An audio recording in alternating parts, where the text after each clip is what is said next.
setiap karya itu kan anak-anak rohani kita. Jadi seperti anak kita sendiri pun kita nggak tahu nasibnya bakal bagaimana. Kita ini hanya dititipi apa ya? Hanya media perantara saja, pertemuan sel telur ya dengan itu. Sehingga jalan takdirnya itu kita nggak pernah tahu, termasuk karya. Tugas kita sebagai kreator, sebagai penulis, ya penulis saja.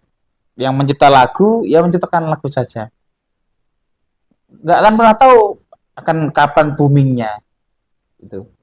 Joko Pinurbo itu mengenal puisi sejak dia remaja. Kalau nggak salah SMP atau SMA lah ya. 20 tahun kemudian, di usia 37, beliau baru berani atau istilah menerbitkan buku. Baru eksis lah puisinya. Setelah 20 tahun kemudian. Tuh.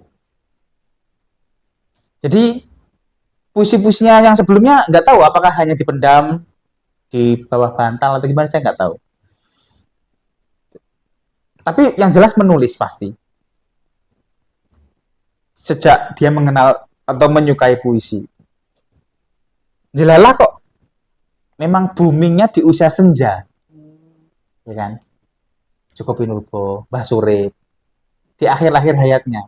Gitu. Ada juga yang baru booming setelah meninggal. Khalil Gibran misalnya. Iya. Temukan karya-karyanya dan diterbitkan setelah meninggal. Surat-surat cintanya itu. Ada juga yang beruntung ketika masih fit ya, masih muda. Tapi juga mati muda. Khairil Anwar meninggal tahun di usia 27. Ada juga yang beruntung di usia muda, eksis, dikenal, tapi juga usianya panjang. Jadi nggak ada kaitan korelasi antara umur dan kekaryaan. Kita menulis saja, kita berkarya aja, puisi, lagu atau apapun. Tapi perlu berkolaborasi, bersinergi antar lintas disiplin itu perlu.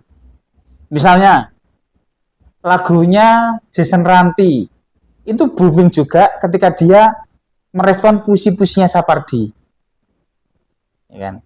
Yang hujan di bulan Juni itu direspon menjadi sebuah lagu.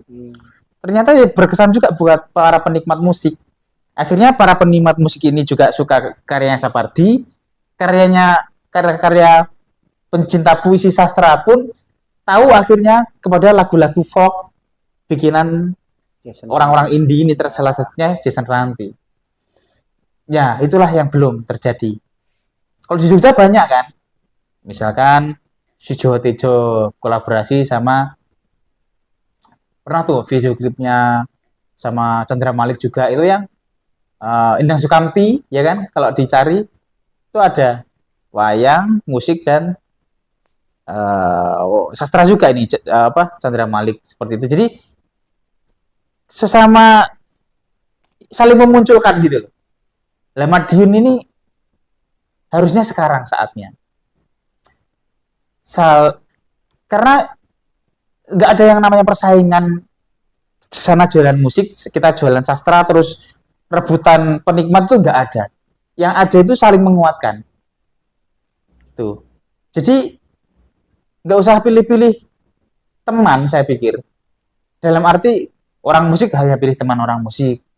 Malah itu mempersempit irisannya tadi yang Mas Hari sampaikan.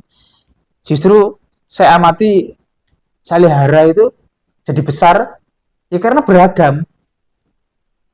Konser musik berangkat dari puisi, ditiketkan, ya laku. Novel jadi karya tari, gitu. Macam-macam. Saling merespon, ternyata semuanya laku. Ya, semuanya hidup, gitu. Itu yang perlu kita kembangkan di Madiun. Lewat Les Bumi. Siap.